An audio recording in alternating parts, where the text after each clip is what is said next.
Hi everyone, it's Raina. This video is for those people who have their natal moon in the 11th house of their birth chart.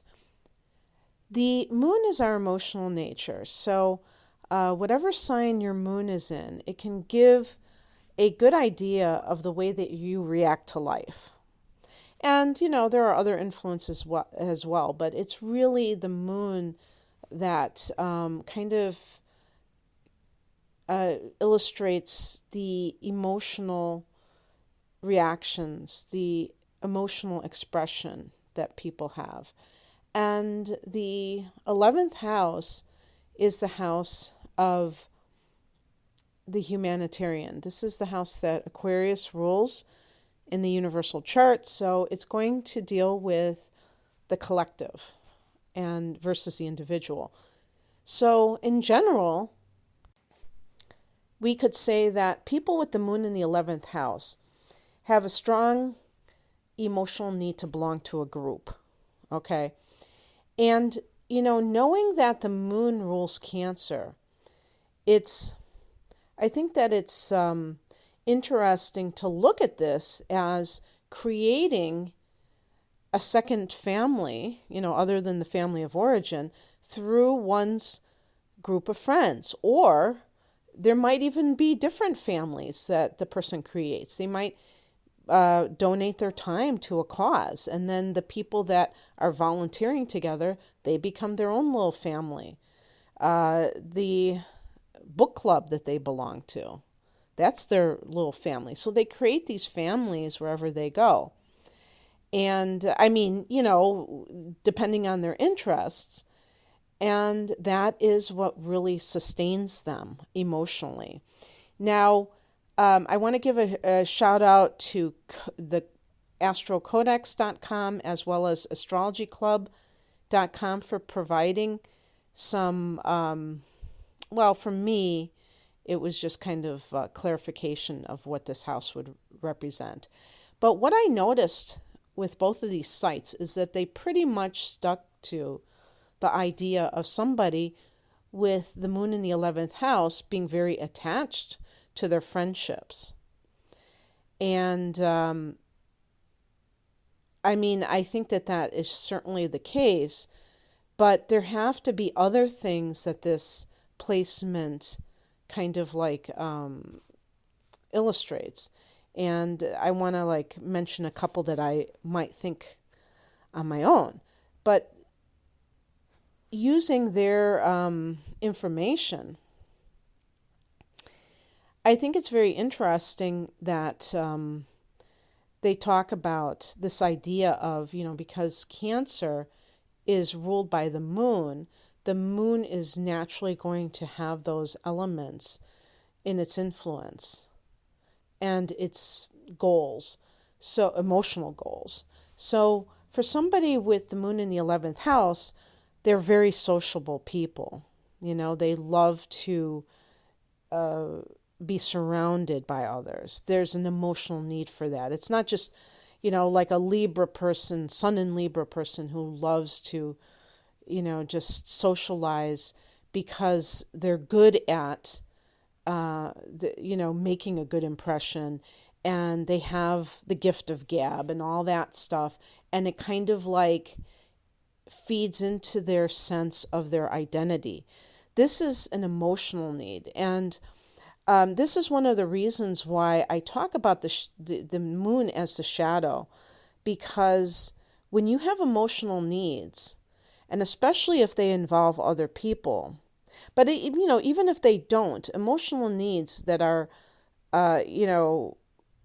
something external from you, then how do you get your needs met? Do you, if somebody, it means that you're always dependent on something outside of yourself to nourish you.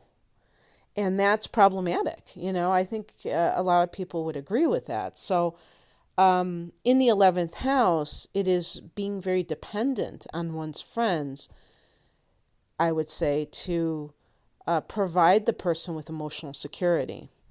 But on the plus side, this is a person who may be very nurturing to one's friends, that they may love to entertain at their home. There's a very homey aspect to this socializing. It's not necessarily, hey, we all belong to a book club, so let's get together at this cold, sterile library. No, it's like, hey, we belong to a book club. Let's, have revolving nights at everybody's houses, or I'll just take everybody in and we'll have a nice meal and blah, blah, blah, and then we'll, do the book club. So there's more of a kind of a personal touch to it, but that domestic influence that the fourth house and Cancer connect to with the moon, because the moon rules that house. Now, the moon represents fluctuation. So this can mean that the person has friends and then they fall away from those friends for whatever reason, and then they get new friends, and it's like kind of like ebbs and flows. And because the moon is feminine, this can indicate somebody with a lot of feminine friends, female friends. And I have observed this personally with somebody that and I would say, if you are a woman, that you would have like this group of women friends who are, the center of your existence, so to speak. Now, it's very interesting. Again, I didn't read this on either of these sites that I visited, but I would say that if this person is married, that could pose a little bit of a problem. So in other words, if you have a woman who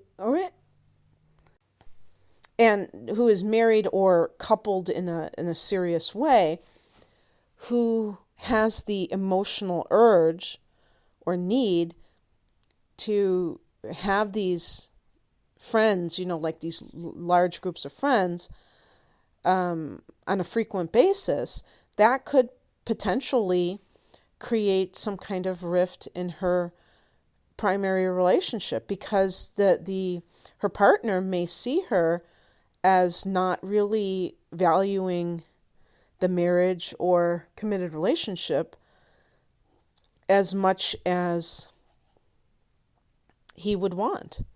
And that might feel like very like they're second fiddle. They're playing second fiddle to this, to all of these friends. The other thing too, I could see if the woman is a feminine sign, so if she's a water sign or an earth sign, that she may take refuge in her friends to provide her what her primary relationship cannot give her. And this is because, especially if she is with a man who is either a water or an earth sign, because they may tend to be very traditional. And, I give this example where I would go to parties. Now, I'm a sun in Sagittarius, which is a masculine sign. I would go to parties, and the women, and, I didn't take a survey, but I knew a lot of these people, and they tended to be earth and water signs. The women would be in one corner talking about curtains, and the men would be talking about sports in another area. And I like talking to the men. But I don't like sports, so that was problematic. But the thing is, it's like that idea of like kind of falling into, gender categories. This may be a woman who takes refuge in these female relationships. Now, I just thought of something. There's such a movement now with, the divine feminine, and really celebrating that, and then kind of mixed in with the, I don't know if you'd call it witchy, Wicca, yoni worship, or what do they call it? The jade egg. Having these groups of women that you really cling to try to kind of define yourself through the feminine or feminist. I'm saying this is kind of like a new agey feminist type of a deal, but you know what I mean. Those types of groups too. Now, I don't know how this would play out for men because this is about friendship. This is not about, if this is a man who has a lot of female friends, that he's a womanizer. This, it might be that a man just happens to feel more comfortable among women.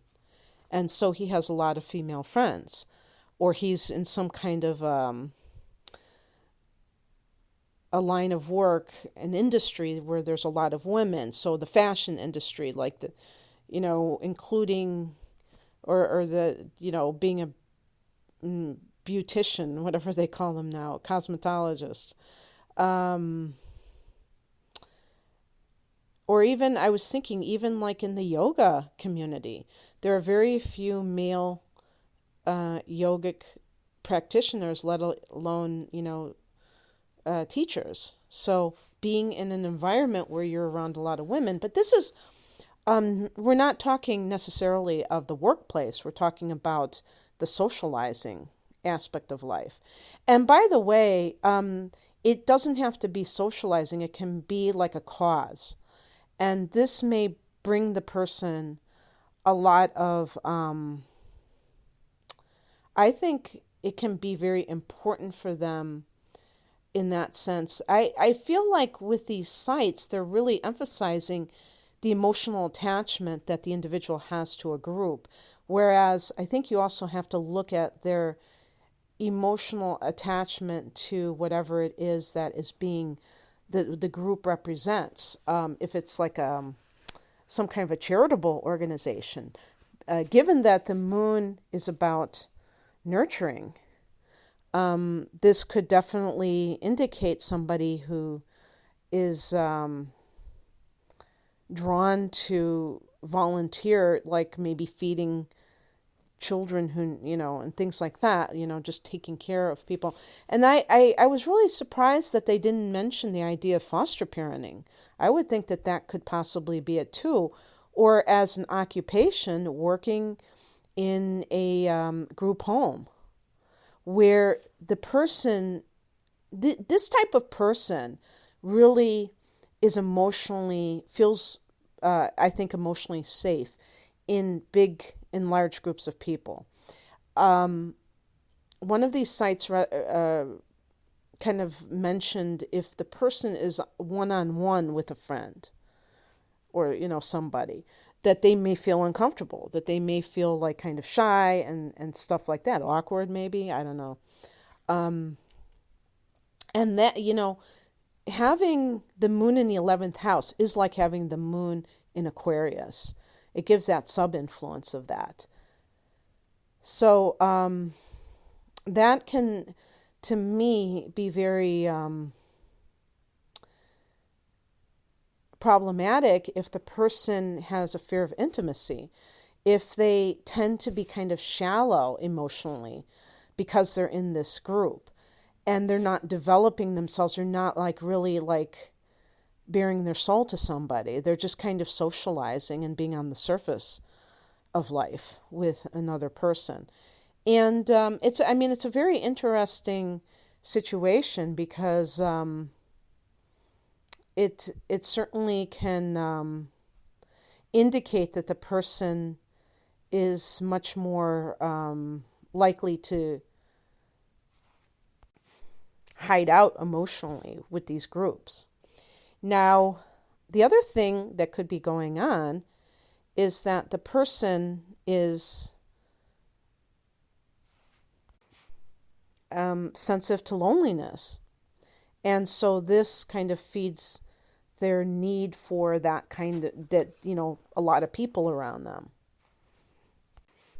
I would say if you have the moon in a water sign in this house, this will definitely enhance that feminine energy, and you will be probably looking to your friends for a true emotional bolstering, that they really kind of, in some cases, may substitute for family if you're estranged or you're far away from your family, or that you feel taken care of by them, or you want to take care of them. And if your moon sign, and if you belong to some kind of a group, it might even be of a spiritual nature or a religious nature, where you are emotionally connecting through a love of God, or some kind of an intuitive type of a thing where you feel on the same wavelength with these people. If your moon sign, but also nurturing types of, charitable organizations. If your moon is in fire, you may be an activist. The other people can help fire you up, and you may feel like you're all, warriors with some kind of a cause. Maybe it's a political cause. Maybe it's animal rights. Who knows? Something like that. If you're an earth sign, maybe this group is something to do with some kind of a cause, but it has save the whales, planting trees, something like that. Habitat for Humanity, building stuff, building houses for people. If you're, I don't know, maybe that would be, moon in Cancer. But definitely something, saving the earth, recycling, being very concerned about those kinds of things, GMOs. If your moon sign is in air, it could be some intellectual pursuit, or in the case of Libra, some artistic group. And I should have said that for the fire signs as well, creativity, belonging to, for fire and air, belonging to some kind of local theater group where you can express yourself. But with air particularly, I think that's more fire. With air, it's something to do with communication. So a book club, or a some other intellectual type of pursuit, maybe a writing club, maybe a chess club. That, you can't get more detached than that, right? So yeah, it's very interesting because, there are certain house placements where I'm like, oh gosh, what am I going to say? And this was one of them, because there is that detachment. The person who has this moon sign, they may have a tendency to be very impressionable with the group of friends that they're in. So an example would be a teenage version of this person falling in with the wrong crowd. And this is because the moon is very impressionable, and it absorbs the energy around it. And therefore, you have to choose wisely, because otherwise it could affect the person adversely and then send them down the wrong path. So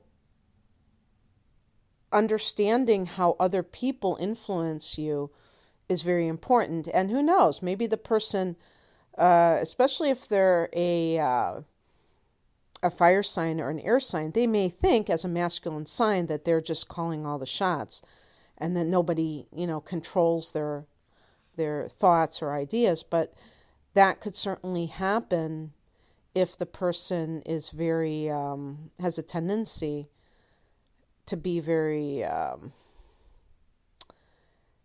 maybe they don't understand how much they're being influenced by such a person. So I think I already mentioned this. I was just looking at astrologyclub.org, and one of the things they were talking about is this idea of needing to feel emotionally attached to the cause. It has to be personal to them, because the moon is very subjective. Your emotions are subjective. They're personal to you. So when the moon is in a particular house, the affairs of that house are not just affairs that interest you, that are something that you would like to explore, but you have that emotional attachment to it. So it's a little bit deeper than just an aspiring to complete a goal, for instance. It's like really, feeling that something is speaking to you. Okay, well, that's what I have for you. So I hope that this resonated. If you'd like a personal reading, the link to my online store is below. I do a lot of natal chart interpretations and other readings like love readings that look at personal astrological information to see if people are compatible. I love doing that type of thing because analysis can bring about a lot of insights. So thanks for listening. Take care. Bye.